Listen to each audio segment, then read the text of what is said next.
Once you have deleted the old program, it is time to recode.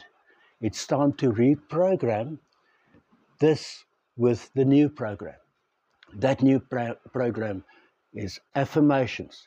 You need to affirm positive stuff to get rid of all the bad limiting beliefs, get rid of all the negative self-talk.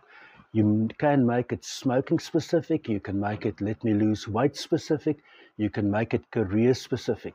You do positive affirmations.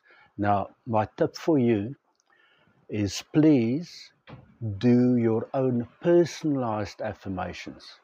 I haven't done that video yet. That is the next video that will follow, is to help you to make personalized affirmations.